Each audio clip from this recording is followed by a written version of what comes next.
You're listening to the Teach Better Talk podcast featuring expert educators eager to share progressive tactics to reach more students. Teach Better Talk is created by teachers and fueled by passion. Let's get started.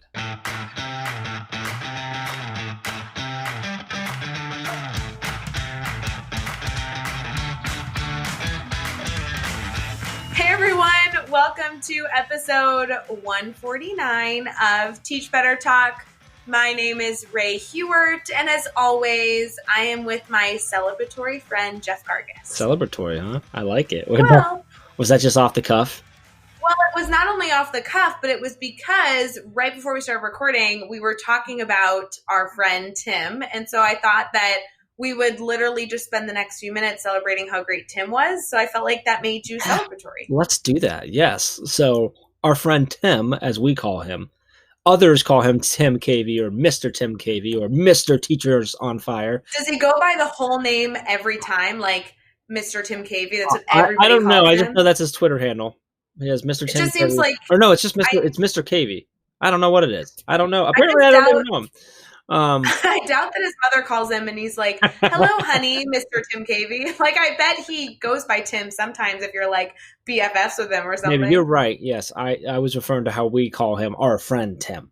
But so we were talking. We just wanted to let's highlight Tim because we haven't talked. He hasn't been on. He was on a long time ago. He was an earlier guest. He our 100th episode. He flipped the mic on us, which is super cool. But Tim's just one of these guys that just constantly connecting people, always looking for ways to help other people. And if he sees an opportunity for himself to learn, he wants to bring everyone else together around it to help them learn as well. Which is great because it also helps him as well. Like, it's just this great learning thing. So we're in a great, Voxer group for podcasters. Probably my favorite Voxer group that I'm in. One that he brought us into. He also brought a bunch of us from that group into a group chat on Instagram. So now we're like privately popping stories back and forth, which is just fun because, and I love Tim's thought behind it was it's going to force us all or give us all another reason to get on that platform and be on there, which is great. He and I are currently in a challenge for just trying to utilize, just between the two of us, trying to utilize Instagram more. But he's just one of the guys is that he's always looking to connect people. He his mission with Teachers on Fire and the podcast is all about raising the voices and highlighting educators. So he does that all the time, even far beyond that. So just shout out to Tim Cavey. I hope he's listening. I hope he blushes a little bit. But if you don't know Mr. Cavey, our friend Tim, you can go to teachersonfire.net. You can search Teachers on Fire for the podcast on any of your favorite podcast platforms. He's also on Medium. He does a lot of blogging on Medium. And he's all over social media and stuff like that too. He's got the handle of Teachers on Fire on all social media. That'll get you connected. So just wanted to give some love to someone who's always showing us some love. So I think that's appropriate. We've both been on his podcast, but it's been a while. It has been a while. And can I separately say, I really like Tim, but I also really like Teachers on Fire, separate. Yes. Teachers on Fire, I've been a listener to. I think that was one of the first podcasts I listened to. Yeah. And I listen religiously. Every time there's an episode, I listen the morning it comes out. I mean, I am a dedicated fan. And so the joke of calling him our friend Tim, I'm like, ooh, Tim Cavey. I think he's so cool. I love it. Yeah. We were just talking. So Tim was he's from over in Vancouver, British Columbia. So far west side of Canada. And he was he's on his way home, I think right now as we're recording this. He was just in Toronto, which is up just, a little bit slightly northeast of me. And he got together a few podcasters that are in that area. And I was telling you before, I legitimately was planning to drive the 5.5 hours there and 5.5 hours back on a Sunday just to go have lunch with them. And yeah, would you have picked me up on your way just to confirm? No, absolutely. No. Why not? Because it's 7 hours over to get you first. I would be driving the whole day. I wouldn't have any time to actually stop. But I legitimately was considering it because, well, one, I love Canada, but also, I mean, there was a bunch of people there that are awesome. But I've never met Tim in real life, and I'm like, this has to happen. So, isn't that crazy? When are we going to meet him? It's crazy that we can spend 5 minutes talking about this guy, and we've never met him in real life. So Never met him, but we've had so many conversations with him. It seems like we're family.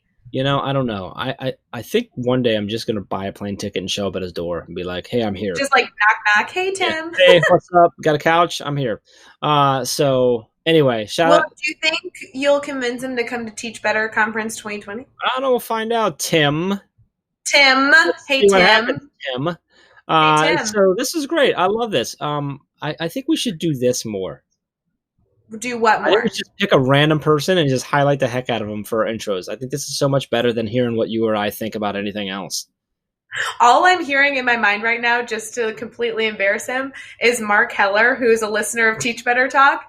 And he just says, he's like, Ray, sometimes you and Jeff talk too much. I just want to get to the episode. And I'm like, oh, this is a perfect example of him being like, I know I like Tim Cavey. What about the episode? You're Because right. they don't So consider let's talk about the episode. Let's talk about Alicia Sullivan, let's our, talk about our, the our awesome, awesome, awesome guest today. So she's a episode. teacher, she's a coach, she's a blogger. She's got incredible content over at Right Solution. That's right with a W, Right Solution, because she likes to write. .com. She does Teachers Pay Teachers. Got all kinds of resources there. She provides PD. She works with teachers and coaches alike all over the place. She's got some really good, cool stories. I really enjoyed both her failure and her success stories in this one. Outstanding story. A great advice in the question about advice, but also in the quick round of 6 questions and stuff. So super pumped for this episode. Anything you want people to take away? I want them to take away how fabulous she is and make sure to go connect with all of the resources she shared, because it seems like there is an abundance that she is sharing with educators, and I love people that do that. I love it. So with that, let's get into episode 149 with Alicia Sullivan.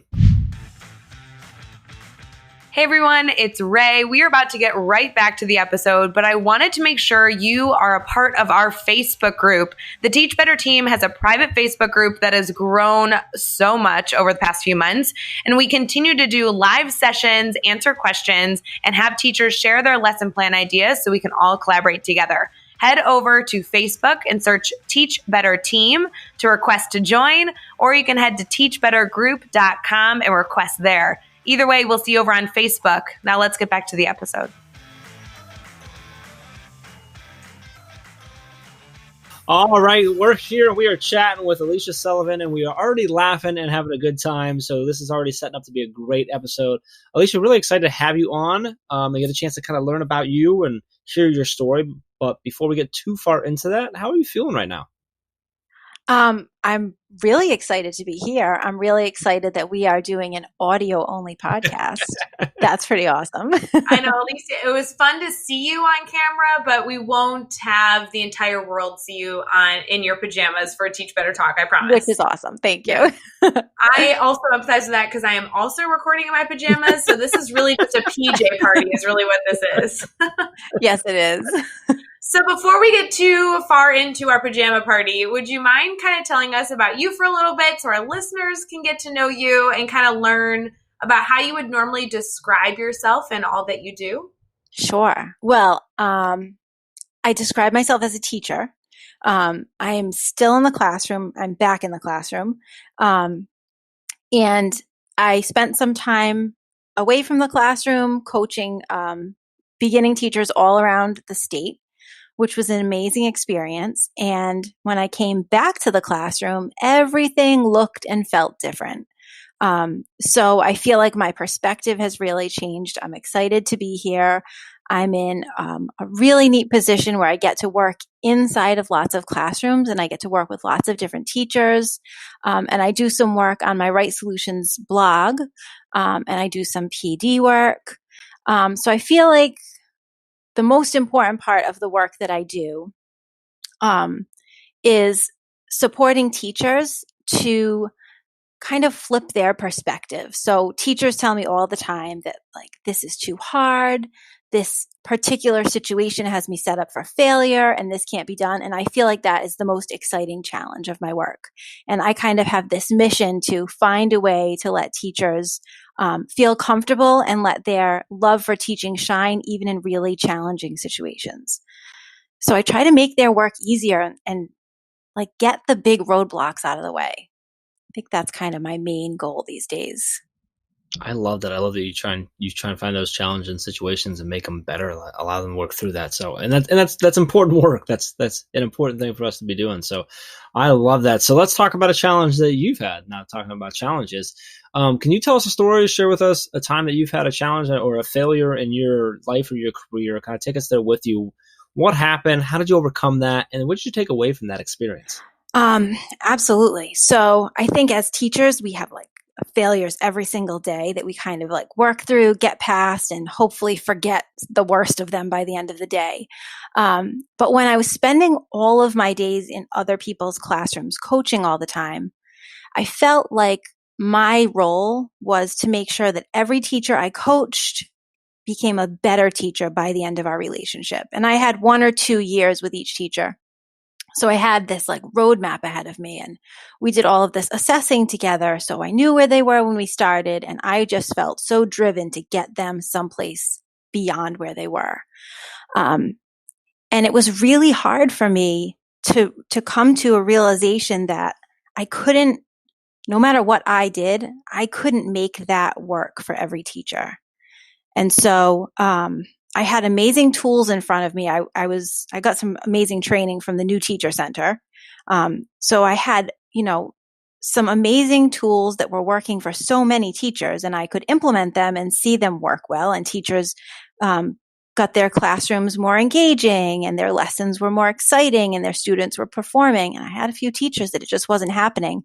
And the thing is, like, they were doing everything right. They were giving like 300%. I'd be with them at their school in their classrooms at like 6 o'clock at night sometimes. And I just racked my brain and I couldn't figure out, like, what are we going to do? I can't help these teachers get better. And I finally had to come to this place where I realized pushing harder to force this teacher to get better at teaching just because they thought they should be a teacher was going to do them a huge disservice. And, I had to see past their role as teacher and really recognize that as their coach, I had to coach them as people more than them as teachers. And I had to help a couple of teachers make really difficult decisions to leave the profession. And it was so hard for me and 1,000 times harder for them. But the exciting part was all of them made great decisions to do other things and continue to serve children and families. But a big weight was lifted for them. Like, they were putting so much work in and it wasn't getting any easier for them. And I had to help them give themselves permission to make a change. And it's so hard to, devote 4 years of college to this thing you think you're going to do and then decide maybe that's not really exactly what I'll be doing. So that was hard. I helped some teachers write letters of resignation, and they were really courageous. And they're doing great work now, but boy, did it feel like a failure when it started. Yeah, that's tough, but I mean, really important. And I think something that maybe isn't talked about enough, but I mean, that self-awareness of where you're supposed to be is so crucial, and especially in this role, in the role that teachers play in developing, our youth and into, the next generations of people that run the world. And if you're not there for the right reasons, if it's not the right fit for you, like, it's okay to step away and find another way. Like you said, I love that you talked about, like, and now they're making impacts in other ways, other avenues. They found their path that was right for them. So Right. I can definitely see where that can be tough, but I'm glad you got that realization, because I think that's an important thing to help those that need to go a different route, find a different route, and then Right. to find, and at the same time, having those conversations then allows you to, so I would think, confirm with the others that they are in the right spot, that they are, Yeah. and to build on their strengths. So that's really And it cool. doesn't Really have to cool. be so exhausting. I think that's one of like the big ahas for me. Like, it doesn't have to be all encompassing. If a job Mm-hmm. is that hard, it's okay to say, like, maybe it's not exactly right, because we can't give 24 hours to our job, no matter how much we love it. Something's got to give. Mm-hmm. So, Mm. yeah. I appreciate you sharing that story. So let's flip it now. Let's talk about a successful moment. And it's gonna be something big or something small, but tell us what happened. Why was it a success for you? And then what'd you take away from that? Um, I had the most amazing teaching partnership experience ever. I spent about 10 years teaching with the same teacher. And we didn't start out as teaching partners, and no one assigned us to that. And so that's like a disclaimer we give. We do a lot of co-teaching PD together, and we like to give the disclaimer that like it's not always rainbows and unicorns. And while it was amazing for us, we weren't assigned to work together. But when our co-teaching partnership kind of began, it was because we were next door neighbors, and we were teaching these. We had this team of sixth graders. And so he was the science teacher and I was the math teacher. And for this one period a day, we kind of shuffled all the kids around and leveled them, right? That's what we were doing, that year. And that has changed 1,000,001 times since then. And what we decided to do was he and I took the lowest achieving 50% of our team and we said, let's like throw out all the rules. Let's throw out the curriculum. Let's forget about everything that everyone is expecting us to do and just try to do what we think, like what we had a hunch would be good for kids. And so these 50% of our kids, they were kids that were never doing their work, never handing in homework, and they were always in trouble with the teachers on the team for just not getting the job done. So we decided to like teach them study habits, like stop telling the kids to study and stop telling them to do work and really protect the time to show them how. And we held ourselves accountable for every single thing we asked them to do. Anything that we needed them to do, we sat right there and made sure that they knew how, taught them explicitly, and then like gradually released them from that. We never assigned homework. And what we were really doing was using all of the co-teaching strategies that we later incorporated into our making the most of the two-teacher classroom PD. So we would do station teaching, we would break the class into two and parallel teach, and all of these other things that just weren't happening anywhere else at the time for these kids. And they ended up making amazing gains. These kids were like the stars of their math class by the end of the year. And we only did it like from the second half of the school year on, and they gained so much confidence, and it was the best. It was the greatest experience for us, and certainly was good for kids. And it was the beginning of us realizing that we were so much better working together and with that door open. And so the door was really only a 3.5-foot divider on wheels because we work in these giant open classrooms. But we took the wall down after that. And for the next 7 years, we taught in this gigantic open space. So yeah, it was a success for them, and it was a really big success for us. I think it changed the trajectory of both of our professional experiences. Wow. I mean, I think you hit it on the head. It wasn't just an amazing impact for your students, but an amazing impact for you as an educator. I mean, how incredibly powerful is that learning experience to kind of come to this conclusion that we are better and stronger together? I love that. Oh my so goodness. much better. Yeah. He had so many strengths that I didn't have. And when we first started realizing that, it was because, with this 3.5-foot divider, I could see what was going on in his science classroom, and he could see what was going on in my room. All we had to do was lean over. And when the kids would change classes and go into his room, the kid that I had so much trouble with all period long, that I couldn't get to focus, couldn't get to follow my directions, would go over there and he would have this private conversation. And I listened so hard to try to figure out what in the world he was saying that was having such a giant impact. And that kid would sit down and get to work. So, at the end of the day, I'd be like, so I noticed you and Michael had this heart to heart. Do you want to tell me about it? And he would come over to my side and say, listen, the kids left my room and in 30 seconds, they were sitting actually working on your side. How did you do that? And so we started swapping these tips, this thing I could do and this thing that he could do. And yeah, it's good stuff. And oh, it's so powerful. I love that stuff. And I love hearing those success stories because there's so many instances where we can say, oh, it's so hard to work with another teacher. And, how do you find the benefit in that? And you just listed 3,000 reasons why it's absolutely worth pursuing. So with everything that you're doing in education, that one experience being one of thousands that you continue to have to support other teachers and support students. I mean, what's kind of keeping you excited about education right now and everything that you're doing? I think, so what I'm really excited right now about in terms of what's going on in the math instruction I'm involved in is helping teachers learn how to differentiate. So a few years back, I had done some PD with an urban high school, and their ask was, we want our teachers to start using stations in the classroom. And the ask did not come from the teachers. And I remember that when we showed up, the teachers were very skeptical and very reluctant, and they had laughed a lot about how we were going to do station teaching. And after several weeks of working together and going into the classrooms and modeling, like, things were really changing. And these teachers who had said, I can't teach all these kids in the same room, were finally able to do that thing we all kind of dream about, which is pull a small group while everyone else is engaged. And I think for so many teachers, that has become this dream that like is just not anywhere within reach anymore. So I've been working a lot with teachers on how to differentiate in the math classroom, because I think that's one of the places that people think it's the most impossible. So that's been really exciting. I'm going to be doing some PD coming up with new teachers it's an early career conference just on DI and math.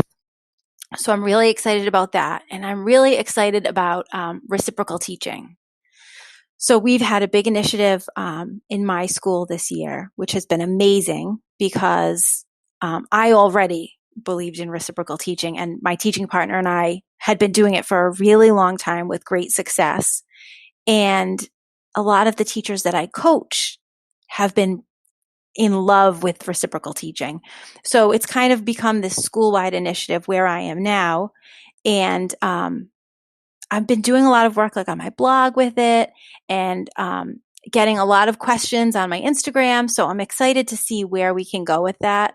And teachers that, are hesitant to like let go a little bit and let kids take control, I'm trying to make it really manageable and show them baby steps. Like, you don't have to do it all at once. But the thing is, it's so good for kids, and they just become such independent readers so quickly. And I'm seeing that across the board right now at the middle school level. And so many teachers had said, like, they're too old for this now. Like, if they didn't do it in elementary school, they're just not going to get into it. And the kids are such great examples to like tell the teachers that they were wrong, because they just dive right in and they become the kind of readers we wanted them to be. But I just think we've been spending so long like reading novels for 6 months and like dragging kids through them, that it's a great shift to have. And I think one of the things that I hope teachers realize once they give it a whirl is their jobs get easier. When kids are like owning the work, they can do that thing again where they can pull small groups and conference with kids in the way that they thought they never would be able to. So yeah, I'm really excited about that. And I'm excited about teachers using it all around the curriculum and not just in reading class. Absolutely. I feel like you just told your version of my story that I tell when I learned about mastery learning, like literally going through saying it's a great idea, but it wouldn't work in a public school setting when you have 34 students. And how do you, personalize a student's approach and give them permission to fully understand the information before moving forward. I love this. I have my own version that I learned so much going through. And I'm so glad that you kind of shared that whole lens, because I think that further, emphasizes the power of great ideas, that then how do you really implement them in a classroom setting with all of the issues that come with having a very full classroom. I think that's so awesome. So when you think about what's keeping you excited, I mean, obviously you have these math resources and like the DI math, but what advice would you give a teacher who's, hearing this idea and saying, okay, so I know these things are possible, whether it be a new teacher or a veteran teacher who's been in the classroom for some time, what advice do teachers need to hopefully just start their progression towards running and facilitating those types of classrooms? I think number one has to be go slow to go fast. I think we don't tell teachers enough that like everything takes time and it takes a long time up front, and that's okay. We show teachers the finished product way too often, and it's okay to go really slow in the beginning, and it always pays off at the end. And also to just try one thing and one piece of something. Like, you don't need to take it all on. I was reluctant to dive into reciprocal teaching for so long because it was so big and it was so extreme and so different from what I was doing. And it was so far out of my comfort zone. But if I had just taken one piece and just tried one little piece of it, I would have gotten there much more quickly. And I would also say, because you asked for one piece of advice, so I have to give you three. I would also say it's okay to ask for help. Like, all of these things, and like, Ray, your aha with the mastery learning, it reminds me that we need a coach. Like, we have these great initiatives and they are good ideas, and that's why they're initiatives, and they will work, but we can't just hand them to teachers and say, go do this. It has so much more impact to say, hey, let's do this together. Let me come in your room and help you set it up.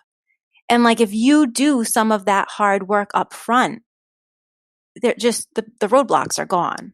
Mm-hmm. So ask for a coach, ask for a mentor, ask the teacher next door if they want to try it with you. Like, don't go it alone if you don't have to. Yeah. Great advice. I love it. Now, we're not going to take your advice in this next section. We're going to go fast. We're going to go slow. We're going to go fast to go fast. All right. We're entering the Ricky Bobby moment. Okay. So we're going to do the next 6 questions. Your goal is to answer each one in 15 seconds or less. You ready to go? Okay. All right. What is one ed tech tool you cannot live without? Google Keep. What's a book that you're reading right now? Sharp Objects. Who's that by? Gillian Flynn. Gotcha. Who do we need to follow on Twitter or Instagram today? Give us up to 3. Brian Mendler, Miss Ray's Room, and The Colorful Apple. What's a good YouTube channel or website for educators? A responsive classroom for everyone. Even if you feel like it's too young, it's not. It's going to like reset your brain. I like it. And give us a daily, weekly, or monthly routine every teacher should get into. Give yourself a schedule and stick to it, and make sure it's not just about school. You have to honor the things that you do outside of the school day, or you can't give your school what you really mean to give your school. And you can't sleep there. That's not ever allowed. And what is the best piece of advice you've ever received? You can't do it all and still do it well. So be intentional about how you use your energy. Oof, that's a good one. I like that piece of advice. I like it. Man, well, I want to make sure our listeners can stay connected with you to continue to hear your great advice, and also hopefully get some coaching on how they can better reach their students. Would you mind kind of sharing with us how they can stay connected, whether it be Twitter, Instagram, website, kind of anything in between? Sure. So my website is writesolutions.org with a W, because I like writing. And I am Right Solutions on Twitter and in Instagram. And my Facebook page is Right Solutions, the number 4 teachers. And I have a TPT store, Right Solutions, as well. Awesome. And you can find all the links, all the resources that we talked about in this episode over at teachbetter.com, as well as those really important links for connecting with Alicia and keeping the conversation going with her. So make sure you check out the show notes over at teachbetter.com for all of that. Be sure to hit subscribe so you don't miss any upcoming episodes. And if you can give us a rating and review, we'd really appreciate that as well. And let's keep taking this one step further. Think of just 3 of your colleagues who need to hear these amazing stories, and share this podcast with them. Alicia, this was awesome. Really appreciate you coming on. This is great. I love the value that's in there and everything that you're trying to do with the teachers that you work with and teachers that you support. And I hope everyone takes advantage of this, reaches out and utilize everything you have to offer. You got some great stuff over on your website and things that you're putting out. So really appreciate you taking the time and hanging out with us. Thank you. Yeah, thanks for having me. Until next time, let's get out there and let's teach better.